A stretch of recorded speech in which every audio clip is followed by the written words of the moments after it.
Something about Angie Stone's story just doesn't sit right with those who've looked into it. At first, it seemed like a routine highway accident. A van flips over, an 18-wheeler collides with the wreckage, and a beloved figure in the music industry loses her life. Tragic as it may be, that sort of scenario isn't unheard of. Except, in this case, there are way too many details that contradict the official story. And the more you dig, the more questions arise. In fact, some now believe Angie's death was more than a random twist of fate. They suspect a deeper plan at play. Before we even get into the specifics, here's what has people on edge.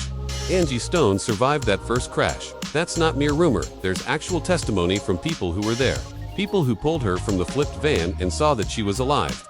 Moments later, however, she was struck by a massive semi-truck barreling down the highway. That truck driver, he's now vanished, and the circumstances leading up to the tragedy seem just a bit too coincidental.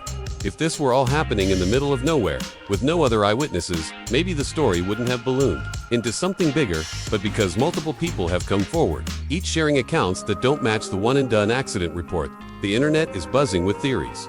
Why was Angie in the van that day? Who else was there? Did she sense something was off before that fatal flip? And most importantly, where is that missing driver who reportedly plowed into the wreckage? We're about to piece together all the strange clues, from the moment Angie stepped foot in that van to the sudden hush that followed her passing. Each element on its own might seem innocent, but combined, they paint a more sinister picture. Could it be that Angie was on the cusp of exposing something?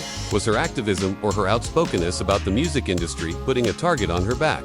Or is this simply a tragic case of multiple coincidences gone horribly wrong? Let's explore it all. Angie Stone and her crew had been on a brief trip, trying to squeeze in some fun after spending long hours filming in Alabama. They'd been involved in a Mardi Gras concert, possibly just to loosen up and enjoy the festivities in the area. It was supposed to be a laid-back moment, a quick event, a few pictures, maybe a celebratory meal, then right back on the highway. From all indications, the journey started out normally. The team piled into a Sprinter van, presumably comfortable enough for them to stretch out, chat, and maybe catch a quick nap. Alabama roads can be smooth in certain areas, but there was also the hustle of ongoing celebrations around Mardi Gras. Traffic can be unpredictable, especially at night. Witnesses say that, at first, nothing seemed unusual about the ride. Everyone was chatting.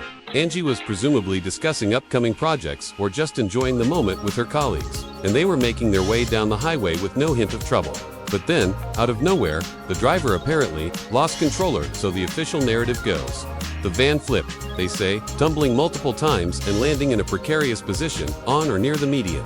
Yet here's where the first red flag pops up. Multiple passengers made it out alive. Not just alive, but largely unhurt. Yes, the crash was violent enough to scare anyone, but it didn't immediately take anyone's life, Angie Stone included. Most sources confirm she was conscious, though likely disoriented. Now imagine this scene: an overturned van, maybe smoke, or dust from the tires, broken glass, belongings scattered, passengers crawling out, heart rates are spiking, adrenaline is pumping, and everyone's trying to figure out what on earth just happened. The last thing you'd expect is for another massive vehicle to come at you so fast that it has no time to stop. Yet, that's exactly what eyewitnesses say occurred. Not long after the accident, a woman named Sharita Murphy stepped forward to reveal that Angie Stone had actually warned the van's driver to slow down. According to her, the driver wasn't simply cruising, he was actively speeding, perhaps wanting to get back home or return to their hotel in a hurry. Sharita said that Angie, sensing potential danger, voiced her concern. So if Angie was indeed telling the driver to reduce speed, why didn't he listen? Did he dismiss her as being overly cautious? Was there some pressure to arrive on time for another event or obligation? The way Sharita describes it, the van's driver ignored Angie's warnings, accelerating instead of easing off. Moments later, the van lost control. It's unclear whether there was a patch of wet road, a sudden swerve to avoid a slower car, or simple negligence on the driver's part. But the fact remains that the van flipped multiple times. Sharita described Angie's calm demeanor during the chaos, suggesting Angie stayed level-headed and tried to talk everyone through it. Yet the result was catastrophic, enough to leave the group in immediate danger. Sharita's revelations poked holes in the freak accident angle, showing it might have been reckless driving that triggered the first crash. However, what came next made people wonder if there was a second piece to this puzzle. Something that can't simply be dismissed as bad luck on top of bad luck. Shortly after Sharita spoke out, another woman stepped into the spotlight, and she brought a story that sounded even more disturbing. She claimed she was driving down that same highway with her daughter when she spotted an overturned van in the fast lane. Feeling an overwhelming urge to help, she pulled over, turned on her hazard lights, and approached the wreckage. Her daughter stayed in their car. while she sprinted toward the van to see if anyone needed immediate assistance. According to her testimony, she helped Angie Stone climb out of the wreck. Angie was alive, though likely in shock, wobbling around. As the woman put it, there was a moment of relief, the fleeting hope that even though the van was a mess, at least people were surviving. Then, without warning, a huge semi-truck tore down the highway at full speed. She says she felt a rush of wind or a force brush past her body, knocking her off balance. Before she could even process what was happening, that semi struck Angie Stone head-on. The Good Samaritan said she was flung to the ground, and by the time she looked up, Angie was gone. It's one thing to hear about a second collision in the official police report. It's something else entirely to listen to someone who was physically there, recounting how she actually held Angie's hand and guided her out of the flipped van.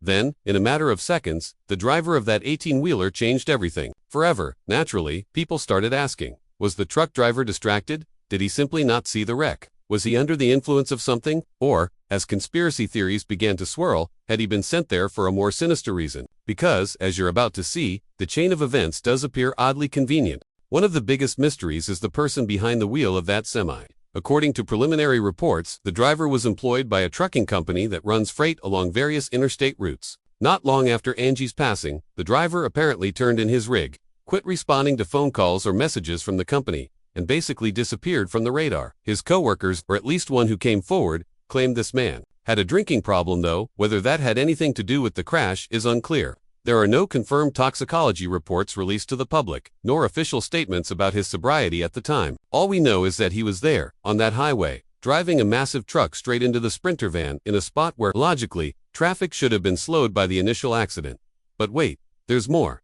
Apparently, the route he was taking from Mobile to Birmingham never required him to pass through that particular highway stretch at that hour. If that's true, why was he there? Why didn't he try to brake or swerve to avoid the overturned van? There's mention of no reported mechanical failures on the truck, which means, in theory, the brakes were fully functional. So the big question is, if we assume it was purely accidental, why would he bolt afterward? Could it be he panicked from guilt? Sure, that's possible. Or, is there a scenario in which someone silenced him, paying him off, or threatening him to vanish so no deeper details come to light? With so many unknowns, theories run wild. Maybe the poor man was simply traumatized and didn't know how to face the media, the authorities, or Angie's devastated fans. Alternatively, perhaps someone higher up told him it'd be best if he laid low for a while, out of the reach of investigative reporters or law enforcement. The silence from official channels only inflames suspicion. Angie Stone wasn't just any artist. She had a respected background in the music industry, with a reputation for speaking her mind on injustices. At the time of her passing, rumors swirled that she'd been in disputes possibly about masters, royalties, or broader industry controversies. Some fans took to social media to link her outspoken stance to her untimely death. Now, to be clear, there's no confirmed evidence that Angie was directly threatening to expose powerful figures or had a smoking gun piece of information. But the speculation exists because it's happened before. High-profile artists calling out exploitative contracts, missing royalties, or manipulative managers often find themselves facing unexpected backlash. Commenters on various platforms have pointed to examples of other musicians who faced personal or legal threats after challenging the status quo. So, they wonder, did Angie's willingness to speak up about questionable practices in the music industry make her a target? Was there an organization or an individual desperate to keep her silent? The more paranoid corners of the internet are convinced that the second collision was no random event. Of course, not everyone believes that. Many argue it was just a bizarrely tragic night, with a series of mistakes and coincidences that led to Angie's demise. Yet the swirl of controversies around her, combined with the missing truck driver and conflicting eyewitness accounts, ignites the imagination.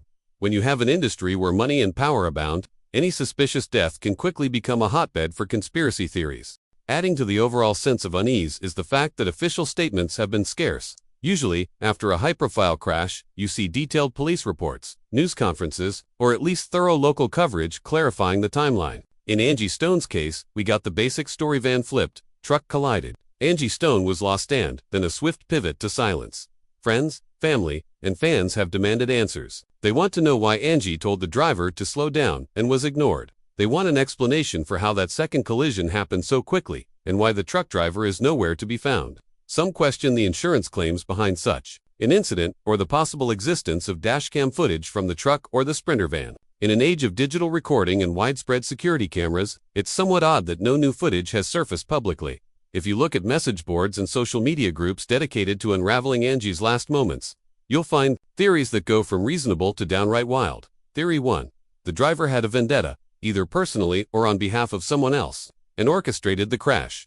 Theory 2. Angie was on the cusp of revealing damaging industry secrets, prompting powerful entities to stage an accident. Theory 3. The trucking company wants to evade liability lawsuits, and the driver fled to avoid legal repercussions. The range is broad, but one truth remains. People feel that the official explanation fails to address glaring inconsistencies. In the face of that vacuum, speculation thrives.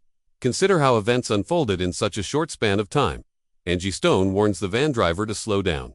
The van flips, but Angie survives, as do her fellow passengers. A good Samaritan helps Angie out of the wreck. Almost immediately, a semi-truck slams into Angie, ending her life. The truck driver subsequently disappears, leaving behind a swirl of rumors about his route, mental state, and potential mechanical issues that never actually existed. It's a storyline that reads more like a thriller plot than a standard accident. The heartbreak for Angie's family and fans is immeasurable. They have to cope with the loss while simultaneously wondering if they'll ever get genuine closure. Some watchers of the music scene point out that even if there's no foul play, the combination of factors is practically unprecedented. For an 18-wheeler to collide with a wrecked vehicle, especially one in the median or near it, people usually expect a huge slowdown in traffic, brake lights, and a host of other motorists already on the scene. The chance of not noticing the accident at all is minuscule. Yet, each time a witness steps forward, or a new piece of evidence circulates online, it either vanishes or is dismissed. Law enforcement, for their part, might be tied up with red tape, incomplete data, or perhaps the results of an ongoing investigation they're not ready to share. The hush around the specifics only amplifies the sense that something bigger lurks beneath the official story. At this point, we're left with a collision of facts, rumors, and half-answers, all swirling around one heartbreaking truth. Angie Stone's life ended in a way that nobody could have anticipated, and the details feel downright ominous. Maybe it was a tragic coincidence, a perfect storm of negligence and timing.